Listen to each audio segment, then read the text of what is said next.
கேளுங்க. தம்பி வீட்ல இல்லாதப்போ நீங்க கிளம்புறது சரி கிடையாது. சீதாமா, தயவு செஞ்சு என்ன சமாதானப்படுத்தாத. இன்னும் ஒரு நிமிஷம் கூட என்னால இங்க இருக்க முடியாது. சாட்சி கூப்பிட்டு கிளம்பு. ஐயோ, என்னங்க நீங்க இப்படி பிடிவாதம் பிடிச்சிட்டு இருக்கீங்க? தம்பி வர வரைக்கும் கொஞ்சம் பொறுமையா இருங்களேன். இல்ல சீதாமா, முடியாது. இனிமே நாங்க இருக்கிறதா இல்ல. என் மானம் போச்சு, மரியாதை போச்சு, இத்தனை நாள் கட்டி காத்த கௌரவம் போச்சு. இனிமே எப்படி இருக்க முடியும் சொல்லு? ஏங்க, யாரோ எதுவோ சொன்னதுக்காக அதுவும் இந்த நிலைமையில தம்பியை எப்படிங்க தனியா தவிக்க விட்டுட்டு போறது? நீ என்னதான் கன்வின்ஸ் பண்ணாலும் என்னால ஒத்துக்க முடியாது. நீ சாட்சி மொல்லமா வாங்க, நான் நம்ம வீட்டு கிளம்புறேன். என்னங்க இப்படி சொல்ல கேட்காம? சார் என்னாச்சு சார்? ஏன் இவ்வளவு டென்ஷனா இருக்கீங்க? வீட்டு விட்டு போற அளவுக்கு என்ன நடந்துருச்சு? பிரபாகர், என்ன தப்பா எடுத்துக்காதீங்க. உங்க மேல எனக்கு எந்த வருத்தமும் கிடையாது. எனக்கு என்ன நினைச்சாதான் கஷ்டமா இருக்கு. இப்படி ஒரு வாழ்க்கை வாழணுமான்னு சங்கடமா இருக்கு. என்னை பொறுத்த வரைக்கும் நான் ரொம்ப கௌரவமா இருக்கும்னு நினைப்பேன். காசு பணம்லாம் செகண்டரி தான். எனக்கு மரியாதை தான் முக்கியம். இங்க இருக்கிறதால அதுக்கு ஒரு பங்கம் வரும்னா எங்களால எப்படி இருக்க முடியும் சொல்லுங்க? நான் என்ன சொல்ல வரேன்னு உங்களை கெஞ்சி கேட்டுக்கிறேன் பிரபாகர், ப்ளீஸ் தயவு செஞ்சு சமாதானப்படுத்தாதீங்க. இவ்வளவு தூரம் நடந்ததுக்கு அப்புறம் நாங்க இங்க இருந்தா எங்களுக்கு தான் அசிங்கம், புரிஞ்சுங்க. எல்லாரும் எங்களை பணத்தாசை பிடிச்ச பிசாசுன்னு நினைக்கிறாங்க. சொத்துக்கு காசுக்கு ஆசைப்பட்டதா உங்களோட வந்து தங்கி இருக்கோம்னு வாய் கூசாம பேசுறாங்க. நாங்க அப்படி ஆசைப்படலையே பிரபா. பணம் எங்களுக்கு பெரிய விஷயமே கிடையாது. ஜாண்டிஸ் வந்து கஷ்டப்படுறீங்க, பாத்துக்க உறவுன்னு சொல்லிக்க யாருமே இல்லைன்னு சீதா வருத்தப்பட்டா. சரி, கூட வந்து பாத்துக்கோ நான் தான் சொன்னேன். எதுக்கு? பணத்துக்கு ஆசைப்பட்டா? நாங்க அப்படி நினைக்கல பிரபா. மனசார உங்களுக்கு உதவி பண்ணதான் நினைச்சோம். அதே இப்ப தப்பா பேசுறாங்களே, அதை எங்களால எப்படி பொறுத்துக்க முடியும்? சார், மத்தவங்களை பத்தி நீங்க கவலைப்படுறீங்க, நான் உங்களை தப்பா நினைக்கலையே. நான் எந்த அளவு காயப்பட்டிருக்குன்னு சரியா உங்களுக்கு புரியலன்னு நினைக்கிறேன். நீங்க நல்ல விதமா தான் நினைக்கிறீங்க, நான் இல்லைன்னு சொல்லல. ஆனா வீட்டுக்கு வர மத்தவங்க அப்படி நினைக்கலையே. உங்க மாமனார்ல ஆரம்பிச்சு அக்கா, மனைவி எல்லாருமே எங்களை தப்பா தானே பேசுறாங்க. வயசு பொண்ணாடி இன்னொருத்தர் வீட்டுல வந்து தங்கிருக்கிய, எதுக்குடான்னு அவங்க கேட்கிற கேள்விக்கு என்னால பதில் சொல்ல முடியலையே. சத்தியமா சொல்றேன் பிரபா, எனக்கு அசிங்கமா இருக்கு, அருவருப்பா இருக்கு. என்ன பத்தியும் என் பொண்ணை பத்தியும் தப்பா பேசுறாங்கன்னா அதை கேட்டுட்டு நான் எப்படி பேசாம இருக்க முடியும்? நீங்க நல்லவர் தான், உங்களுக்காக எல்லாத்தையும் பொறுத்துக்கலாம். ஆனா என் பொண்ணு தப்பா பேசுறாங்களே, அதைத்தான் என்னால பொறுத்துக்க முடியல. நீங்களே சொல்லுங்க, கல்யாணம் ஆகாத பொண்ணு இங்க எதுக்காக தங்கியிருக்கா? உங்களுக்கு அவளுக்கு என்ன வரும்னு கேட்டா உங்களால என்ன பதில் சொல்ல முடியும்?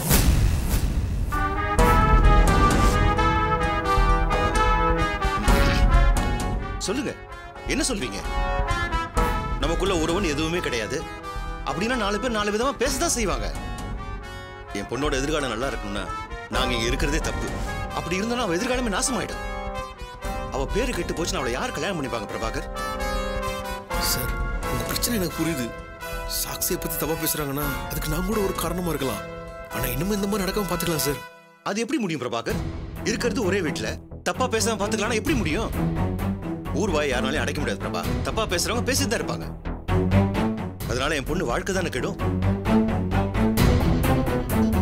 ஒண்ணு சாட்சியை நீங்க கல்யாணம் பண்ணிக்கணும், இல்லையா எங்க வீட்டுக்கு நாங்க போயிடணும். பிரச்சனையை முடிவு கொண்டு வரணும்னா இது 2 தான் தீர்வு.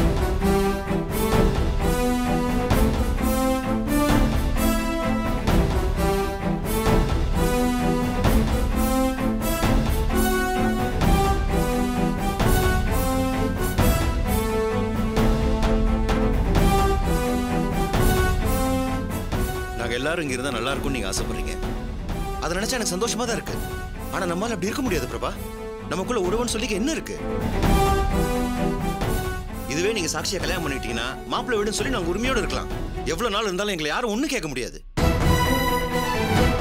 ஆனா உங்களுக்கு அதுல விருப்பம் இல்ல, வேண்டான்னு சொல்லிட்டீங்க. விருப்பம் இல்லாத உங்களை எங்களால வற்புறுத்தவும் முடியாது. அது நியாயமும் கிடையாது. அதுக்காக இதே வீட்டுல இருந்து எங்களால் அவமானப்பட முடியாது இல்ல. இப்போ உங்களுக்கு உடம்பு சரியாயிடுச்சு, இனிமே நாங்க கிளம்புறதா சரியா இருக்கும். சார், அவசரப்படாதீங்க, ஒரு 2 டேஸ் டைம் கொடுங்க. பிரபா, தயவு செஞ்சு என்ன தப்பா எடுத்துக்காதீங்க. உங்க அக்காவும் மாமனாரும் பேசிட்டு போனதுல இருந்து என் மனசுக்கு என்னமோ மாதிரி இருக்கு. என்னால சாப்பிட முடியல, தூங்க முடியல.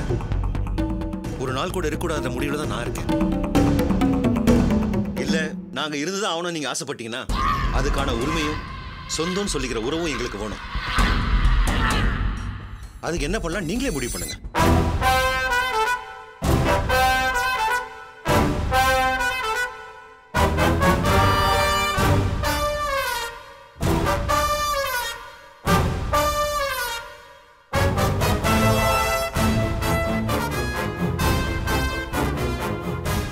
சாக்சி எங்க இருக்காங்க? மேல மாடியில தான் இருக்கா தம்பி. சார், 2 மினிட்ஸ் வெயிட் பண்ணுங்க, பேசிட்டு வந்துடுறேன்.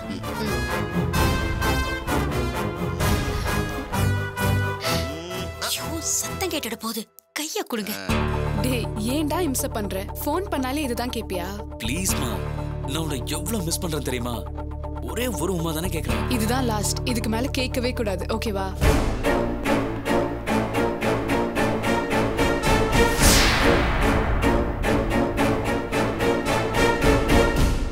சாக்ஷி,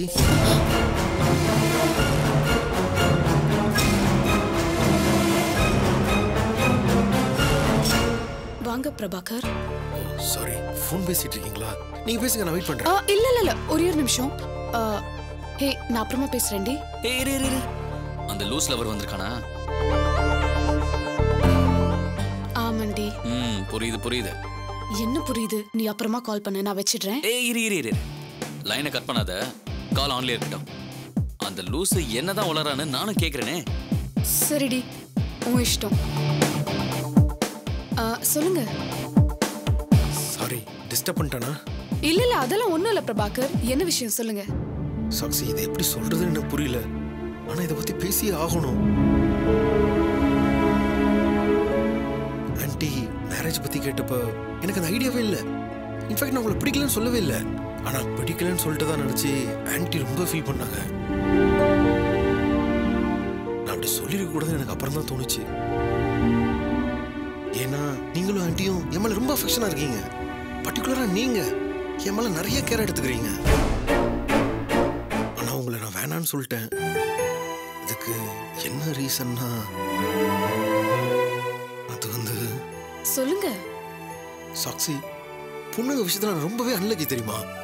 யாருமே என்கிட்ட நேர்மையா இருந்தது இல்ல. நான் பார்த்த பொண்ணு எல்லாமே ஏதோ ஒரு விதத்துல தப்பானவங்களா இருந்திருக்காங்க, எங்க அம்மா உட்பட. எங்க அம்மா பத்தி சொல்லணும்னா அவங்க ரொம்பவே மோசம் சாக்ஷி. அவங்க பர்சனல் லைஃப் பத்தி என்னால உங்ககிட்ட ஷேர் பண்ணிக்க முடியாது. ஏன்னா அவ்வளவு ஹோஸ்டா இருக்கும். அதுக்கப்புறம் என்னோட ஒய்ஃப், அவளை பத்தி தான் உங்களுக்கே தெரியுமே. மேரேஜுக்கு முன்னாடி இன்னொருத்தரை லவ் பண்ணிருக்கா. அதை மறைச்சு என்ன கல்யாணம் பண்ணிக்கிட்டா. அதனால அவ கூட வாழ முடியாம போச்சு. இதெல்லாம் நினைச்சால எனக்கு விருப்பம் இருக்கு சாட்சி. ஒருத்தரை லவ் பண்ணிட்டு இன்னொருத்தரை கல்யாணம் பண்ணிக்கிறது தப்பு இல்ல. இது துரோகம். இப்பெல்லாம் பண்ணவே கூடாது. நானும் ஒரு பொண்ணை லவ் பண்ணிருக்கேன். ஆனா அந்த கல்யாணத்துக்கு முன்னாடி பிரேக் ஆயிடுச்சு. என் ஒய்ஃப் மட்டும் இல்ல, நான் லவ் பண்ண பொண்ணு என்ன ஏமாத்திருக்கா.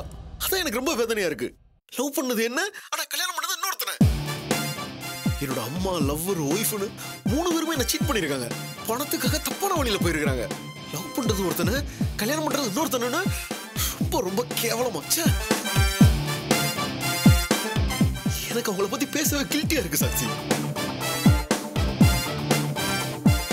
ஆன்ட்டி வந்து மேரேஜ் பத்தி பேசினப்ப என்னால ஏத்துக்கவே முடியல. திரும்பவும் இன்னொரு தடவை நான் பொண்ணை நம்பி ஏமாந்துருவானோங்கிற பயம். காலம் முழுக்க தனியா கூட இருந்துடலாம். ஆனா ஒரு பொண்ணு செய்யற துரோகத்தை சகிச்சுட்டு என்னால இருக்கவே முடியாது. அதனாலதான் ஆன்ட்டி கேட்ட போய் என்னால முடியாதுன்னு சொன்னேன். ஆனா சாக்ஷி, ஒரு விஷயம் நான் கிளியர் பண்ணியே ஆகணும். இது வரைக்கும் நான் தப்பானவங்க மட்டும் தான் பார்த்திருக்கேன். ஆனா ஃபர்ஸ்ட் டைம் ஒரு ஜெனியூனான லேடியை பார்த்திருக்கிறேன்னா அது ஆன்ட்டி மட்டும்தான். அதுக்கப்புறம் நீங்க. நீங்களும் ஆன்ட்டியும் வந்ததுக்கு அப்புறம் தான் நான் கொஞ்சமாச்சும் நிம்மதியா இருக்கேன். எஸ், அதுதான் உண்மை சாக்ஷி. அங்கிள் சொன்னாரு, நீங்க எல்லாரும் எப்பவும் இங்கேயே இருக்கணும்னா அதுக்கு மேரேஜ் ஒண்ணுதான் வழின்னு. யோசிச்சு பார்த்தா ஒன்னா இருக்கிறதுல எனக்கும் சந்தோஷம் தான். அதனால என்ன சொல்ல வரேன்னா, உங்களுக்கு சம்மதம்னா ஆன்ட்டி கிட்ட மேரேஜ் பத்தி ஃபர்தரா பேசலாம். உங்க முடிவை நீங்க தான் சொல்லணும். சாக்ஷி, நீங்க யோசிக்கிறத பார்த்தா தப்பா எடுத்துக்காதீங்க. யாராச்சும் லவ் பண்றீங்களா? இல்ல அப்படிலாம் இல்ல பிரபா. சத்தியமா நான் யாருமே லவ் பண்ணவே இல்ல. அப்படி ஏதாவது இருந்தாலும் ஓப்பனா சொல்லிருங்க. என்ன கல்யாணம் பண்ணிக்கிறது ஓகே, நான் ஆன்ட்டி கிட்ட பேசிடுவேன். நோ ஒரு 2 days டைம் கொடுங்க, நான் யோசிச்சு சொல்றேன். Okay, no problem. நீங்க யோசிச்சு சொல்லுங்க. ஆனா சம்மதம்னு சொன்னீங்கன்னா நான் ரொம்ப சந்தோஷப்படுவேன். ஓகே பிரபா, டைம் கொடுங்க, நான் யோசிச்சு சொல்றேன். ஓகே சாக்ஷி, நான் வரேன். பை. கண்டினியூ பண்ணுங்க.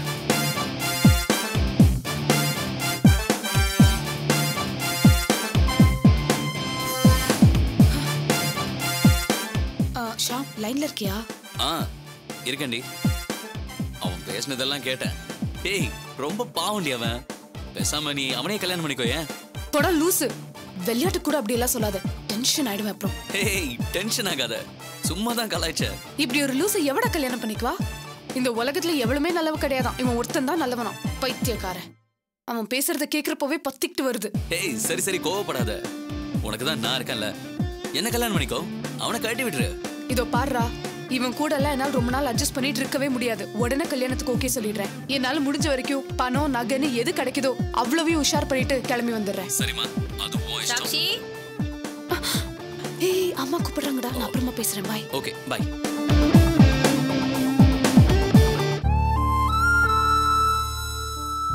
Come in sir. Yeah come in. என்ன சார், நான் சொன்ன கம்பெனியோட ஷேர்ஸ்லாம் வித்துட்டீங்களா? நல்ல ப்ராஃபிட் கிடைச்சிருக்குமே. ஈவினிங்குள்ள பிரபாகருக்கு ஃபண்ட்ஸ் ட்ரான்ஸ்ஃபர் பண்ணிடலாம்ல? என்னாச்சு சார், ஏன் அமைதியா நிக்கிறீங்க? அது வந்து சார், நாம இன்வெஸ்ட் பண்ணியிருந்த கம்பெனி ஷேர்ஸ் எல்லாம் இப்போ இருக்கிற மார்க்கெட் ட்ரெண்ட்ல பெருசா அடி வாங்கிருச்சு சார். என்ன சார் சொல்றீங்க? சாரி சார், சொல்லவே சங்கடமா இருக்கு. மேக்ஸிமம் பணத்தை நம்ம எலக்ட்ரானிக் செக்டர்ல தான் இன்வெஸ்ட் பண்ணியிருந்தோம். முக்கியமா கியூ எலக்ட்ரானிக்ஸ், அது மொத்தமா அடி வாங்கிருச்சு சார்.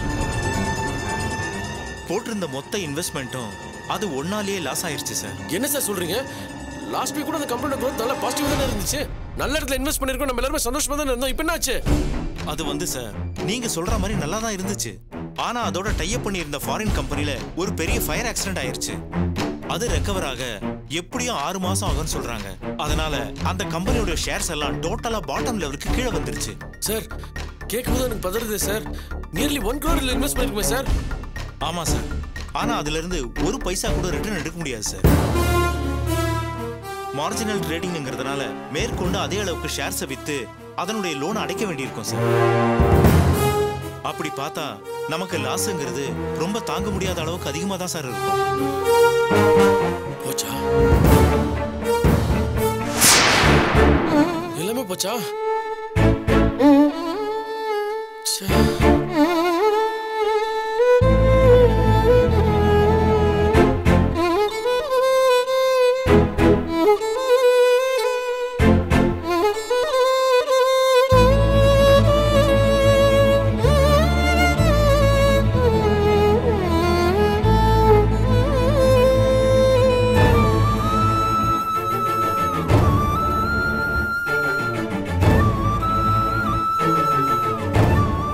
சார் ஃபர்தரா என்ன பண்ணலாம்னு சொன்னீங்கன்னா? சார் இங்க கப்பலே கவுந்துருச்சு, தயவு செஞ்சு எதுவும் கேட்காதீங்க, போங்க சார். சாரி சார், நாம முன்னாடியே அதை சார் ப்ளீஸ், எல்லாமே காத்துல கரைஞ்சு போச்சு. தயவு செஞ்சு இப்போ அட்வைஸ் பண்ணிருக்காதீங்க ப்ளீஸ், போங்க போங்க.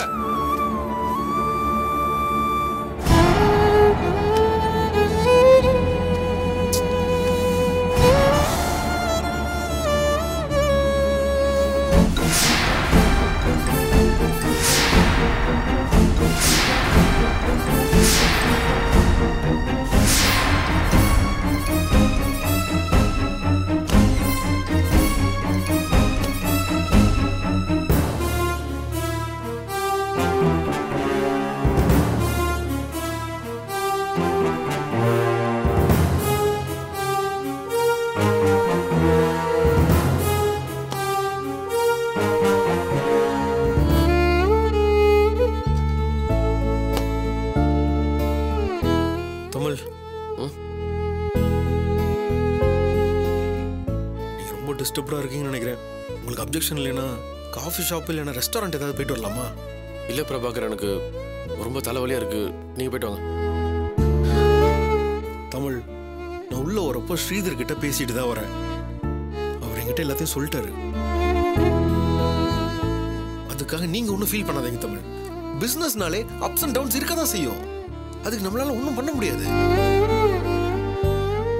ஆமா தமிழ், பிஸ்னஸ்ல இதெல்லாம் சகஜம். இதுக்காக ஒரி பண்ணிக்காதீங்க. பிரபாகர், இதனால நம்மளுக்கு எவ்வளவு லாஸ் உங்களுக்கு தெரியுமா? எவ்வளவு நாள் இருக்கட்டும், 2 crores 5 crores எவ்வளவு நாள் லாஸா இருக்கட்டும், அதை பத்தி எனக்கு கவலை இல்லை. எனக்கு நீங்க டிஸ்டர்ப் ஆக கூடாது, அதுதான் முக்கியம். இது வரைக்கும் நம்ம ப்ராஃபிட் மட்டும் தான் பார்த்துக்கிட்டு இருந்திருக்கோம். ஆனா பிசினஸோட நேச்சர் படி சம்டைம்ஸ் நம்ம லாஸையும் ஏத்துக்க வேண்டியது இருக்கும். இப்போ அதுதான் நடந்திருக்கு. இதை ஈஸியா எடுத்துக்கோங்க தமிழ். இன்னைக்கு விட்டதை நாளைக்கே நம்மளால ரிகவரி பண்ண முடியும். இது ஈஸியா எடுத்துக்கோங்க தமிழ். தமிழ் நம்ம பண்ணிக்கிட்டு இருக்கிறது ரிஸ்கியான பிசினஸ். இதுல எப்ப வேணாலும் லாஸ் ஆகலாம், எப்ப வேணாலும் கெயின் கிடைக்கலாம். இதுக்கெல்லாம் போய் டிஸ்டர்ப் ஆவீங்களா? உங்களோட கான்ஃபிடென்ட் லெவலுக்கு இதுக்கெல்லாம் நீங்க அப்செட் ஆகவே கூடாது. லாஸ் ஆயிடுச்சா, எஸ் ஆயிடுச்சுன்னு ஏத்துக்கோங்க. திரும்ப ரெக்கவர் ஆகிறதுக்கு என்ன பண்ணலாம், அதுக்கான ஐடியா திங்க் பண்ணுங்க. விழுந்த நிமிஷமே எழுந்து நின்னாதான் பிசினஸ்ல நம்மளால சர்வே பண்ண முடியும். தைரியமா இருங்க தமிழ், மனசை விட்டுறாதீங்க. பிரபாகர், இதெல்லாம் நீங்க கொஞ்சம் கூட டிஸ்டர்ப் ஆகலையா? நமக்கு ஏகப்பட்ட லாஸ் ஆயிடுச்சு, கிட்டத்தட்ட நம்ம எல்லாத்தையுமே இழந்துட்டோம். ஆமா தமிழ், அதை நினைச்சா எனக்கே கஷ்டமா தான் இருக்கு. ஆனா அதுக்காக நுறுக்கி போய் கொண்டுறக்கூடாது. ஃபர்தரா என்ன பண்ணலாம் யோசிங்க. இந்த கம்பெனியோட கேப்டனே நீங்க தான். உங்களை டிபெண்ட் பண்ணி தானே நாங்க டிராவல் ஆயிட்டு இருக்கோம். நீங்களே இப்படி உட்கார்ந்துருக்கிறது எங்களுக்கு ரொம்ப வீக் ஆகுது. நீங்க தைரியமா இருங்க தமிழ். கொஞ்சம் யோசிச்சு பாருங்க. பிசினஸ் பண்ற யாராச்சும் இது வரைக்கும் லாஸே ஆனதுன்னு சொல்லிருக்காங்களா? பெட்டி கடை வச்சிருந்தாலும் சரி, பெட்ரோல் பங்க் வச்சிருந்தாலும் சரி, சம்டைம்ஸ் லாஸ் இருக்க தான் செய்யும். It's a part of the business. இதை நம்ம ஏத்துக்கிட்டு தான் ஆகணும். இப்ப நம்பர் 1 பிசினஸ் மேனா இருக்கிற எல்லாருமே ஆரம்பத்தில் அடி வாங்கியிருக்காங்க. நிறைய லாஸ் பார்த்துட்டு தான் வந்திருக்காங்க. அவங்கள கம்பேர் பண்ணும்போது நமக்கு ஆனதெல்லாம் ஒண்ணுமே இல்ல தமிழ். பிரபாகர், அவங்க எல்லாருமே வளர்ந்துட்டாங்க. அவங்களுக்கு பேக்ரவுண்ட் சப்போர்ட்லாம் நல்லா இருக்கு. எவ்வளவு லாஸ் ஆனாலும் அதை அவங்களால தாங்கிக்க முடியும். ஆனா நமக்கு அப்படி இல்லையே. இப்ப நம்ம பிகினிங் ஸ்டேஜ்ல தான் இருக்கோம். இப்போ எப்படி ஆயிடுச்சுன்னா இந்த லாஸ் நம்மளால தாங்கிக்கவே முடியாது. உண்மையா ரொம்ப வேதனையா இருக்கு பிரபாகர். தமிழ், இப்ப என்ன ஆச்சுன்னு இவ்வளவு ஃபீல் பண்றீங்க? நமக்கு பணம் மட்டும் தான் லாஸ் ஆயிருக்கு. போனா போச்சுன்னு விடுங்க. நம்மளோட டேலண்ட், நம்மளோட தன்னம்பிக்கை எல்லாமே நம்ம கிட்ட தானே இருக்கு. அதை வச்சு நம்ம திரும்ப ட்ரை பண்ணுவோம். பிரபாகர், எனக்கு என்ன விட உங்களை நினைச்சாதான் ரொம்ப வருத்தமா இருக்கு. உங்களுக்கு எந்த பிசினஸ் பேக்ரவுண்டும் கிடையாது. ஃபர்ஸ்ட் டைம் இந்த பிசினஸ்க்கு வந்திருக்கீங்க. அதுவும் என்ன நம்பி வந்திருக்கீங்க. எதிர்பார்க்க முடியாத அளவுக்கு இவ்வளவு பெரிய லாஸ் ஆயிடுச்சு. அதை நினைச்சாதான் எனக்கு ரொம்ப வேதனையா இருக்கு. ஃபிட்டிங்க தமிழ், இதெல்லாம் ஒரு பெரிய விஷயமே கிடையாது. என்னோட பணம் போச்சு, நீங்க கவலைப்படுறீங்க. நம்ம விட்டதை பிடிக்கணும். அதுக்கு என்ன பண்ணலாம், அதை யோசிங்க. பிசினஸ் பொறுத்த வரைக்கும் எங்க விட்டோமோ அங்கிருந்து தான் எடுக்கணும்னு சொல்லுவாங்க. நமக்கு தெரிஞ்சது பிசினஸ். திரும்பவும் பிகினிங்ல இருந்து ஆரம்பிப்போம். கான்ஃபிடென்ட்டா ஒர்க் பண்ணுவோம். லாஸ் எல்லாம் நமக்கு ஒரு மேட்டரே கிடையாது. நம்மளால விட்டதையும் பிடிக்க முடியும், அதுக்கு மேல ஏர்ன் பண்ண முடியும். பிரபாகர், எனக்கு என்ன சொல்றேன்னு தெரியல. இந்த விஷயத்தை கேள்விப்பட்டதும் நீங்க பயங்கர டென்ஷன் ஆகி நினைச்சேன். உங்களை எப்படி ஃபேஸ் பண்றதுன்னு தெரியாம தான் நான் ரொம்ப யோசிச்சுட்டு இருந்தேன்.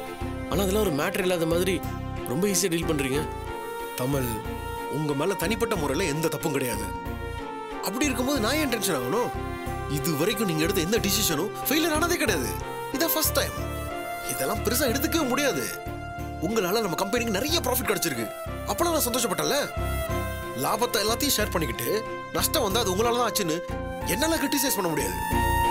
லாபமோ நஷ்டமோ பார்ட்னருங்கிற முறையில நம்ம 2 பேருக்குமே பங்கு இருக்கு. எவ்வளவு லாஸ் ஆனாலும் சரி, அதை உண்ணாவே சமாளிக்கலாம். தைரியமா இருங்க. நீ இப்படி உட்காரவே கூடாது. முதல்ல எந்திரிக்க தமிழ். வாங்க தமிழ். எங்களோட தைரியம், நம்பிக்கை எல்லாமே நீங்க தான். நீங்க தானே எங்களோட பாஸ். உங்களோட தைரியம் தான் எங்களோட தைரியம். திரும்பவும் நம்ம வின் பண்ணி காட்டுவோம். கட்ஸோட சொல்லுங்க தமிழ். B confident Tamil. எந்திரிங்க.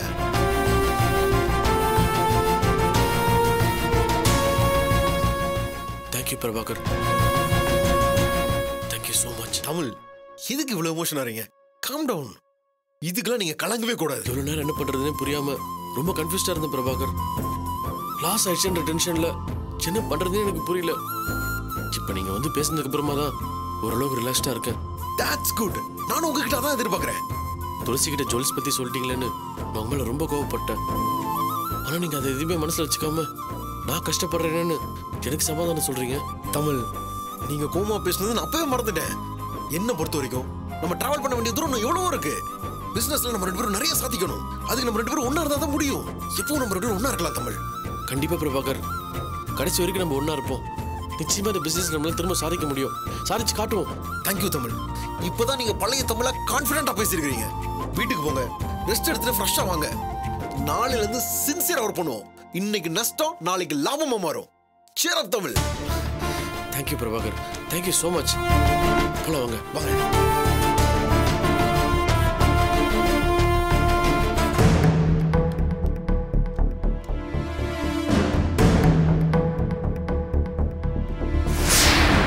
துளசி, வாமா வா. இனிமே இந்த துளசிக்கும் சரி மாப்பிளைக்கும் சரி இந்த வீட்டோட எந்த சம்மந்தமும் கிடையாது. அக்கா மாமான்னு உறவு சொல்லிக்கிட்டு இனிமே இந்த வீட்டு பக்கமே வரக்கூடாது. மீறி வந்தாங்க அக்கான்னு கூட பார்க்க மாட்டேன். அசிங்கப்படுத்தி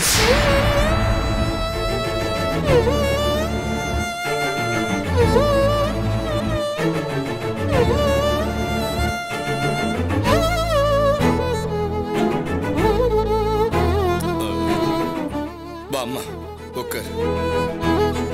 இருக்கட்டும்பா. உட்கார்ந்து பேசுற அளவுக்கு எனக்கு இங்க மரியாதை இருக்கிற மாதிரி தெரியல. நான் இங்க வரக்கூடாதுன்னு தானே எல்லாரும் ஆசைப்படுறாங்க.